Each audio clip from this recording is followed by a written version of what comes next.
In the midst of the social upheaval and countercultural rebellion of the 1960s, a peculiar and enigmatic group emerged that would become one of the most controversial and misunderstood spiritual movements of its time, the Process Church of the Final Judgment.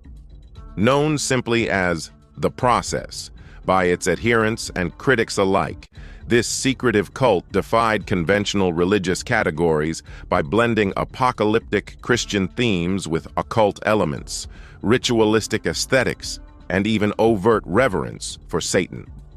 Founded by two former Scientologists in the United Kingdom, Ann MacLean and Robert de Grimston, born Robert Moore, the Process was more than just a new religious movement. It was a dark, theatrical performance of spiritual revolution that captivated and disturbed observers in equal measure.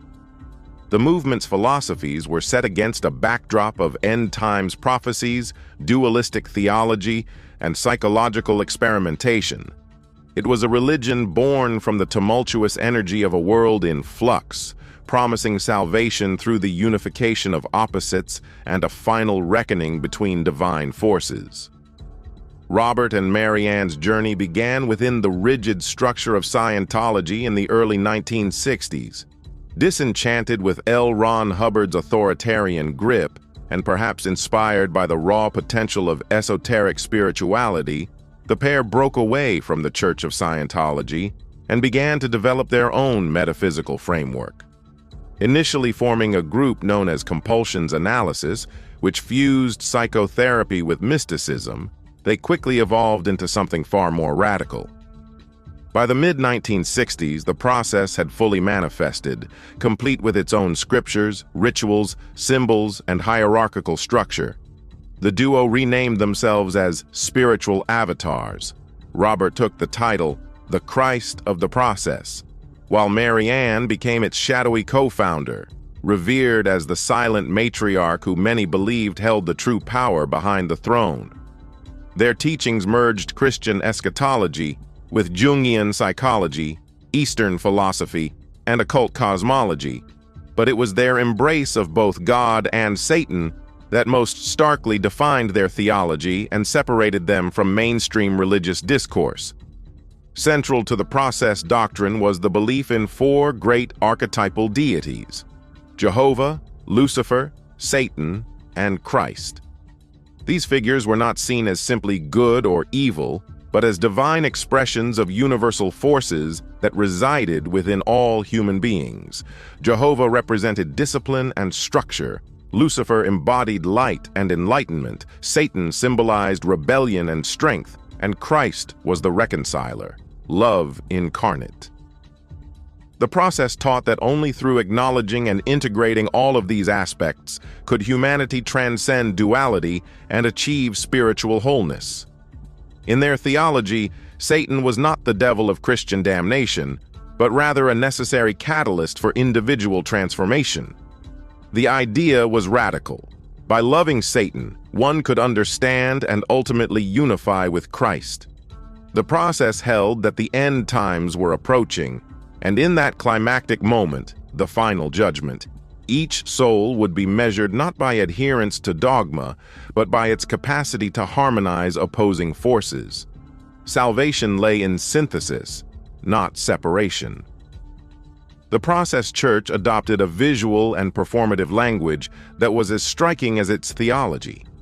Dressed in long black robes adorned with the P insignia, an intersecting circle and cross, the members of the Process walked through urban centers like apostles of a new gospel, drawing both fascination and fear.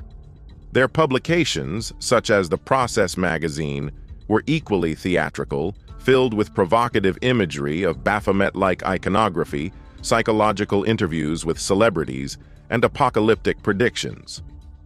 The magazines were widely distributed in the underground press scene and often featured articles with titles like Fear, Death, and Love, Sex, and Lucifer. Far from hiding their unorthodox beliefs, the Process embraced its outsider status, cultivating a mystique that bordered on performance art.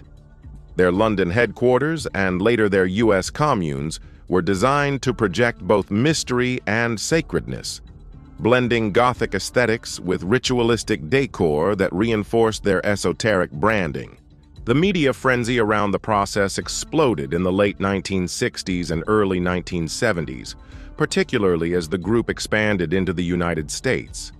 They set up centers in New Orleans, New York, and San Francisco, cities already bubbling with spiritual experimentation and countercultural revolution. Their sermons, often delivered in charismatic and hypnotic tones, appealed to a generation disillusioned with mainstream religion but hungry for meaning. However, their rise was not without controversy. Rumors of animal sacrifices, mind control, and connections to darker elements of the occult began to circulate. The most infamous of these associations involved the notorious Manson family murders. In Ed Sanders' book, The Family, he speculated, without solid evidence, that Charles Manson and the Process Church had some form of relationship. Though the Process vehemently denied any involvement and even sued for libel, the damage to their public reputation was profound. The idea of a satanic cult linked to one of America's most horrific crimes cemented the Process Church as a symbol of occult danger in the public imagination. Yet the true nature of the process was more complex than sensationalist headlines suggested. While its theology certainly flirted with darkness, it also emphasized personal transformation, community living, and the search for deeper truth beyond binary oppositions. Members often spoke of feeling liberated and psychologically healed within the process's framework. Their liturgies, though elaborate and theatrical, were often meditative and reflective, not violent or coercive. Still, the church's structure was authoritarian. Mary Ann and Robert, especially the former, maintained strict control over the group's direction. Dissenters were marginalized, and some former members described an atmosphere of psychological manipulation that echoed the very Scientology roots the founders had once tried to escape.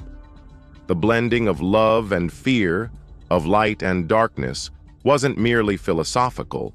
It was lived daily within the community, and not always in a way that fostered long-term sustainability.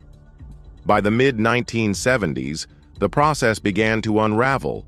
Internal divisions grew, particularly as Mary Ann increasingly took over leadership and pushed Robert de Grimston out of the organization. The final judgment, the apocalyptic moment toward which the group had long oriented itself, failed to materialize.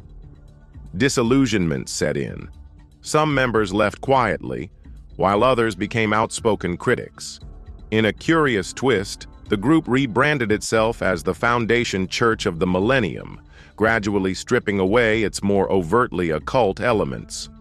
By the late 1980s, what remained of the process had undergone a full metamorphosis into the Best Friends Animal Society, a respected and secular animal rescue organization based in Utah. In one of the most bizarre transformations in the history of new religious movements, a cult once known for invoking Satan and predicting the apocalypse became one of America's leading animal welfare charities. Despite this unlikely redemption arc, the Process Church remains a subject of fascination for historians, occultists, and conspiracy theorists alike. Its legacy lives on in pop culture, referenced in everything from music and literature to documentaries and horror films. The process was, in many ways, a mirror of the 1960s itself, an era of contradiction where love and violence, utopia and destruction danced in chaotic harmony. The process didn't just blend Satanism and Christianity, it questioned the very foundations of morality, identity, and spiritual authority. Its aesthetic sensibility, from its haunting graphics to its ritualistic presence, influenced later groups and artists who sought to challenge norms and provoke introspection through confrontation with the taboo. Perhaps what is most compelling about the process is the way it turned religion into art, and art into a lived theology. It wasn't merely a belief system, it was an experience. Its members didn't just read scripture, they wore it, spoke it, lived it. In a world fractured by ideology, The process dared to suggest that salvation lay not in choosing sides, but in embracing the entirety of human potential, even the parts we fear. The Church of the Process was apocalyptic, not because it wanted to end the world, but because it wanted to remake it, by blowing up the dualistic thinking that kept humanity shackled. Though the group has long since faded from public view, its strange fusion of shadow and light continues to echo in the annals of alternative spirituality. In the final analysis, the Process Church of the Final Judgment was a cult, a movement, a religion, a performance, and perhaps a cautionary tale. It was a bold, strange experiment in spiritual synthesis that both reflected and resisted the dominant currents of its time. To some, it was a dangerous flirtation with evil. To others, it was a misunderstood community seeking transcendence through radical integration. And to history, it remains a fascinating footnote in the larger story of humanity's endless quest to understand the divine by peering into the abyss.